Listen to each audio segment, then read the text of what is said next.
Vols saber què se sent estant dins una bola de neu sacsejada? Vine al Festival de Berlín.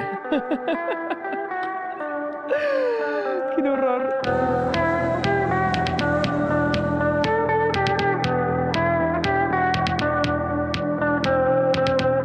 La Berlinale neix al 1951, quan un reporter dels serveis d'informació estatunidencs decideix que per millorar la imatge d'una ciutat encara en ruïnes, farà com la luxosa Cannes o Venècia i muntarà un festival de cine.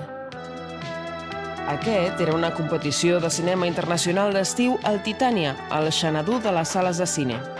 Aquell primer any competeixen Rashomon de Kurosawa i Milagro en Milán, però la millor pel·lícula pel públic va ser La Ventafocs, de Disney.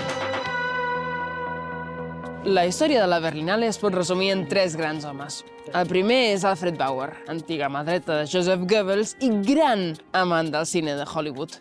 Ell va posar la catifa vermella per a estrelles com Cary Grant, Gene Kelly o Shirley MacLaine. Que era nazi no es va descobrir fins al 2020. També Moritz Heidel, que en plena Guerra Freda va ser el gran descobridor europeu de les cinematografies asiàtiques. Gràcies a ell coneixem a Ang Lee, Zhang Yimou, Kim Ki-duk, Johnny To o Park Chan-wook. I des d'aquesta taqueta miserable de sol que ha sortit a Berlín, arribem al canvi de mil·lenni, quan Dieter Koslich decideix apostar pel cinema de l'Orient Mitjà, amb Jafar Panahi o amb Abbas Kiarostami com els seus 2 grans tòtems. I en aquest moment, amigues, Hollywood ja ni s'acostava a la competició.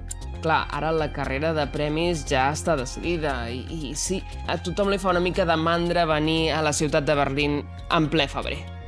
El que a Timothée Chalamet us asseguro que el fred no li espanta,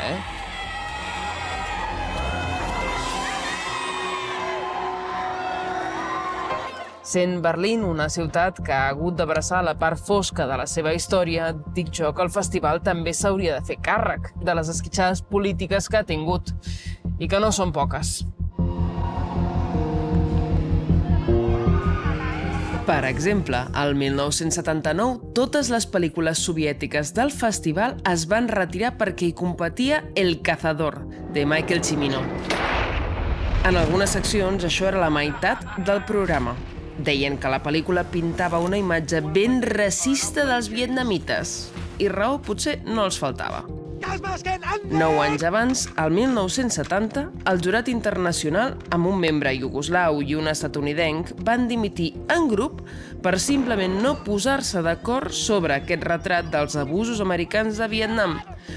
Parlo, naturalment, d'Ok Vietnam. Tan ok, la pel·lícula no estaria.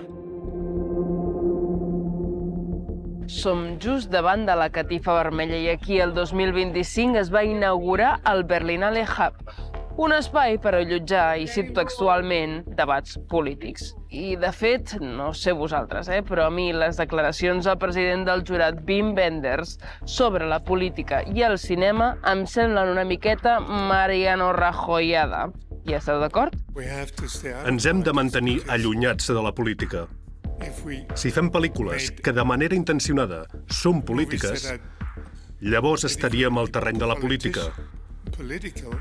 I nosaltres som el contrapès als polítics. Jo crec que ens hauria de preocupar, sobretot perquè el gran defensor de l'art apolític va ser Alfred Bauer. Quina és la línia del festival? Doncs si Berlinale fos una persona, seria la típica moderna de Barcelona que viu a l'Eixample i vesteix de pobre. D'una banda, és la meca del world cinema i del cine art house.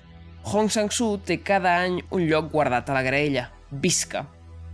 I mireu que boniques són les sales de cine del festival.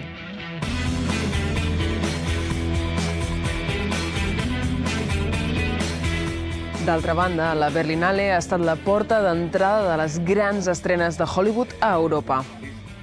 Els protagonistes de 2025 han estat Amy Adams, Charlie XCX, Ethan Hawke i, entre tant glamour, alguna perla i algun cagallonet. De fet, d'aquí una estona us recomano algunes perletes que val la pena tenir en compte.